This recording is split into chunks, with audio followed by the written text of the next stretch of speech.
नहमदुहु व नसल्ली अला रसूलिल करीम बिस्मिल्लाहिर्रहमानिर्रहीम रब्बि इश्रह ली सदरी व यस्सिर ली अमरी वहलुल उक़दतम मिन लिसानी यफ़क़हू क़ौली सदक़ल्लाहुल अज़ीम। मुअज़्ज़ज़ ख़वातीन हज़रात, पाकिस्तान की गुज़श्ता 6 माह की जो तारीख़ है, ये तारीख़ शायद पाकिस्तान की 75 साल की तारीख़ के अंदर सबसे बदतरीन दौर तस्वर किया जाता रहेगा। इस दौर के अंदर एक तस्वर लोगों के ज़हन में बहुत हद तक रासख़ होता चला गया है कि अगर हम किसी भी मकाम इंसाफ से दाद तलब करने चाहेंगे तो हमें शायद कोई भी दाद नहीं मिलेगी। अगर बड़े 3 अदारे जिनमें मुकन्नना, अदलिया और इंतज़ामिया और चौथी इस्टेब्लिशमेंट, ये सारों में से कोई एक भी हमारे ख़िलाफ़ हो जाए तो फिर हमारी कोई नहीं सुनेगा। अगर हम इस्टेब्लिशमेंट के ज़ेर अताब आ गए हैं तो हमें शायद अदालत में बेल भी न मिले। हम इंतज़ामिया के पास जाएंगे तो हो सकता है हमें FIA या कोई और पुलिस उठा के ले जाए और बदतरीन तशद्दुद करे और उस बदतरीन तशद्दुद के बाद हमें मकाम इबरत बना दे। हम इस्टेब्लिश के पास जिन्होंने हमारे साथ ये किया रोते हुए जाएंगे तो वो भी कहेंगे कि हो सकता है हम आपकी मदद न कर सकें, हम समझते हैं आप मज़लूम हैं, लेकिन हमारे बड़े हमसे नाराज़ हैं। ये वो कैफियत होती है जिसको अंधेर नगरी कहते हैं, कि जहाँ आपको कोई रास्ता सुझाई न दे। इस अंधेर नगरी की आखिरी जो सूरत हाल थी जिसने पूरे कौम को दहला कर रख दिया, वो आज़म स्वाति की वो वीडियो प्रेस कॉन्फ्रेंस थी कि जिसके अंदर उन्होंने रोते हुए कहा कि मैं और मेरी बीवी दोनों की फ़िल्म बनाई गई खुफिया तरीके से और फिर उसको मेरी बीवी को भेजा गया और जिसको मेरी बेटी ने देखा। इससे हर शख्स जो है वो कांप उठता है इस फ़िक्रे से।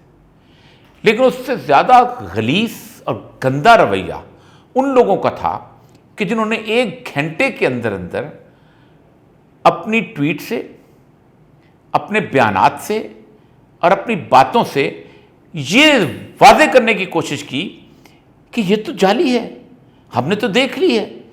FIA ने बकायदा एक सर्टिफिकेट जारी कर दिया कि ये फोरेंसिक करके हमने तो उसको जाली साबित कर दिया, मान लिया वो जाली है। तो क्या सबसे पहला काम FIA का उस शख्स को पकड़ना ही था जिसके मोबाइल से वो वीडियो जो है वहाँ भेजी गई? फिर उन सहाफ़ियों को किसने भेजी? फिर उन सहाफ़ियों में से कोई खातून सहाफ़ी, उसको ज़रा बिल्कुल किसी को शर्म नहीं आई कि इस तरह के मौजू को वो पब्लिक में इस तरह उस पर गुफ्तगू करते हैं? क्या कभी वो बर्दाश्त करेंगे कि उनके किसी अजीज़ रिश्तेदार या ख़ुद अपनी उनकी इस तरह की वीडियो? ये वीडियो का रवाज जो है बहुत पुराना है।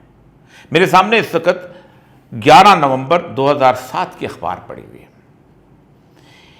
इस अखबार में इफ्तिखार चौधरी और उसके साथ मुख्तलिफ जजेस जो थे वो परवेज़ मुशर्रफ के ख़िलाफ़ हो गए थे और उनको निकाल दिया गया था। राणा भगवान दास से लेके बाकी सारे, और उनका एक केस वहाँ पर चल रहा था इफ्तिखार चौधरी के बारे में। और ये केस है, सम ऑफ द सुप्रीम कोर्ट जजेस and their children were secretly film in compromising position with the loves and the prostitutes as part of the dirty tricks campaign by the country's feared intelligence। और ये videos जो थी खलील ज़मदे साहब के सामने पेश की गई और जिस पर तो उन्होंने कहा कि आप क्या बना के लेके आए हो तुम लोग। ये मकाम और ये ज़िल्लत, ये खलाजत जो थी, ये हमारे यहाँ की इंटेलिजेंस एजेंसी से शुरू की करते थे, हमेशा से करते चले आए थे। और ये लोग स्पाइंग करके ब्लैकमेल करते थे। एक ज़माने में ये सिर्फ लोगों की करप्शन देखते थे, उनकी फाइलें बनाते। मैं बार बार तस्करा किया है कि नैप ने जितने केसेस बनाए थे उनमें से अक्सरियत के केसेस जो जिन सियासतदानों के थे उनको फाइल दिखाई गई थी और उनसे काफलीक बनाई गई थी और उनके साथ लाए गए थे। लेकिन ये जो काम है जिसमें कुरान कहता है और अल्लाह के रसूल भी कहता है वला तहसु वला तजस्ससु, तुम टो में मत लगे रहा करो, तुम तजस्सुस मत किया करो। इन लोगों ने कहाँ और किस किस जगह ये काम नहीं किया। दुनिया पूरी के अंदर पापाराजी जो है जुर्म है। किसी सेलिब्रिटी की गंदी तस्वीर बनाना या छुप के बनाना जो साम इवन पब्लिक प्लेस पे हो, चीज है कि आप घरों के अंदर। और एक और बड़ी मजेदार कंट्रोवर्सी पैदा हो गई है आजम सवादी साहब ने कहा कि मैं कोयटा में ठहरा था, वहाँ की फिल्म बनाई गई, और उनकी अपनी बीवी के साथ। उस पर सुप्रीम कोर्ट कहती है कि हमारा तो को वहाँ पर रेस्ट हाउस जो है उसमें सिर्फ जजेस रहते हैं। हाई कोर्ट कहती है कि हमारी जो जुडिशियल अकेडमी है उसमें तो इस तरह की सूरत हाल नहीं है किसी और जगह पे। यानी अब इस बात के ऊपर पाकिस्तान की आला तरीन अदलिया ये कह रही है कि ये मेरे थाने में केस नहीं हुआ, आपका काम था कि ये आप पे इल्जाम मारा था, आप फौरन सुओ मोटो नेट नोट्स लेते। ये हुआ कैसे, ये किस तरह हुआ? आप वजाहतें दे रहे हैं कि हमारी जुरिस्डिक्शन में नहीं हुआ। वो कहता है हमारी जुरिस्डिक्शन में नहीं हुआ। उस वक्त आपको नहीं पता चला था जब 2007 के अंदर ये वीडियोस पेश कर दी गई थी और आपके बच्चों के बारे में, बाकियों के बारे में नहीं हुआ था। इसका मतलब यह है कि पाकिस्तान का ना कोई घर महफूज है, पाकिस्तान में ना किसी की इज्जत महफूज है, पाकिस्तान में ना किसी की हुर्मत महफूज है। ये रिवाज क्यों हुआ? ये स्पाइंग का तस्वर कहां से आया?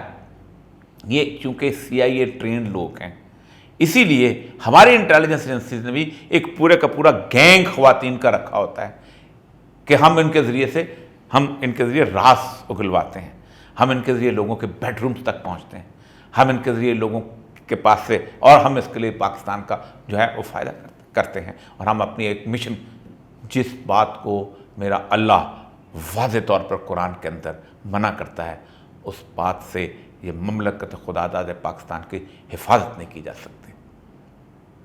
इस मामले के अंदर खड़ा होना पड़ेगा।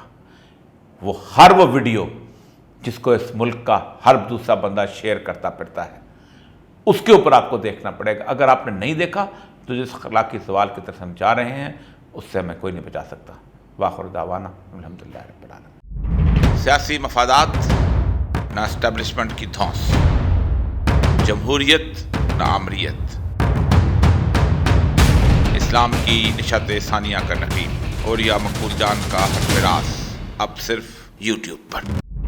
सियासी मफादात ना एस्टेब्लिशमेंट की धौंस, जमहूरियत ना आमरीत, इस्लाम की निशात सानिया का नकीब और या मकबूल जान का विरास, अब सिर्फ यूट्यूब पर। सियासी मफादात ना एस्टेब्लिशमेंट की धौंस, जमहूरियत ना आमरीत, इस्लाम की निशात सानिया का नकीब और या मकबूल जान का विरास, अब सिर्फ यूट्यूब पर।